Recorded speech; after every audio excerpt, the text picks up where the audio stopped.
Symptomatology and character structure.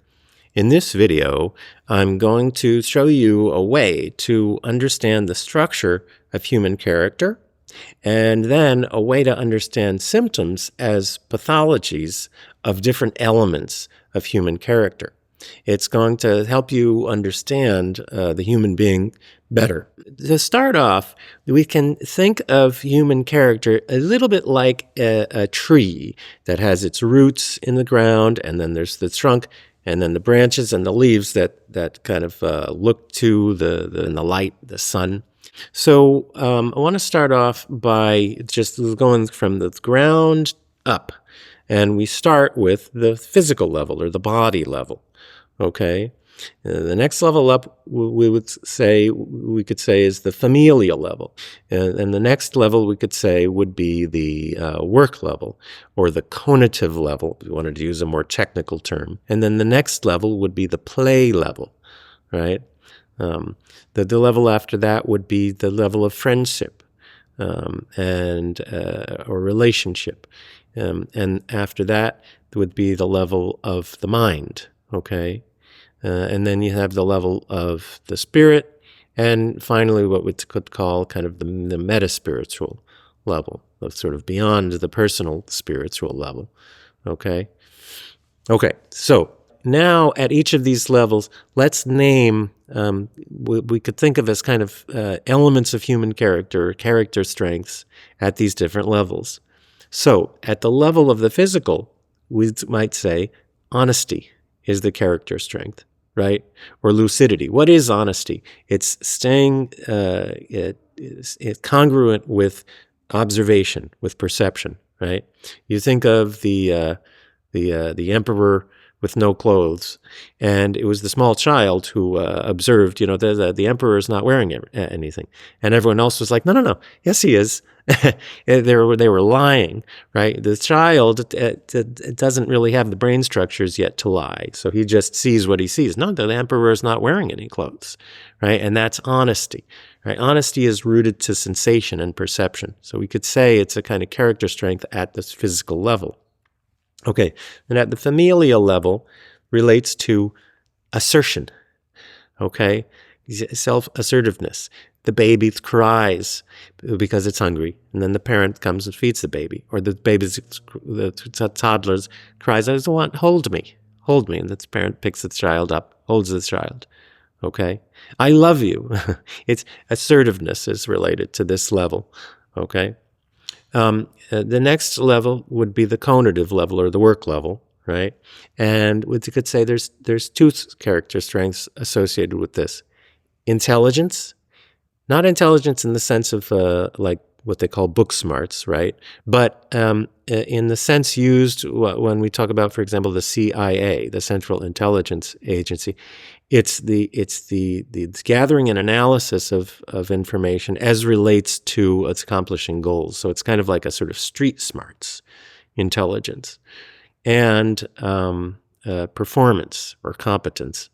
Okay, it's getting the job done and getting it done effectively. Okay, now the next level would be the play level, and playfulness is the strength there. And then after that, we have the relational or friendship level, and there's two strengths that we could say there: toughness and love. Okay, and I'm just going through these at this point. That the mental level, the level of mind, the rational level, you have understanding and wisdom. Understanding being the cognitive aspect, wisdom being the behavioral aspect. At the spiritual level, you have the invention or creativity, right? Inventiveness or creativity. And then at the meta-spiritual level, you have adaptability. Okay, the ability to be flexible, to adapt to different circumstances, to not be too tied to any particular form. Okay, sometimes referred to as the virtue of formlessness. Okay, but we'll call it adaptability. Okay, so now you have this kind of tree of character elements, character strengths, And now let's talk about symptomatology, because we can understand symptoms, like I said at the beginning of the video, as pathologies related to each of these character elements. Okay? So let's start with anxiety. Anxiety, and I'm using it in a little bit of a narrower sense than it's often used, but I think anxiety may be used a little too broadly. We use it to describe everything. Anxiety we could see as a pathology related to assertiveness, right, at the familial level. Who's the least anxious among us? It's the most assertive. It's the people who say whatever the hell they think and feel. This is someone who's not suffering much anxiety. And with clients for whom anxieties we might see as really the central issue, it is often a matter of clarifying the assertiveness, clarifying the understanding of what's wanted, and being able to name what's wanted, sometimes being able to recognize what's possible and what's not possible, right? But we could think of anxiety as a pathology of assertion or expression, okay? Now, when intelligence, in the sense that I'm using it here, sort of street smarts, goes awry, we get paranoia, right? When performance or competence is not integrated as well as it could be, you get self-inadequacy. Okay, when we look next at the playfulness characteristic, when that's reversed, you get depression. Okay, toughness reversed, it gets you negativity. Love reversed gets you heartbreak, which may show up in psychotherapy as a kind of manic disposition or a hypomanic disposition, although not always. The understanding function, when that doesn't have an appropriate channel, you get self-doubt, right, or obsession. When the wisdom function is not channeled fully, you can get pathological guilt or compulsion, right? When the invention function is going awry or cockeyed, you get schizoid issues or alienation, right? This person feels different from everybody else, they never belong. And when the adaptability function or the formlessness function, as it's sometimes called, when people are describing a strength of character as formlessness, you'll get dissociation, right? And now to go back to the bottom, the honesty function, when that's, let's call it unintegrated, it's used with social awkwardness,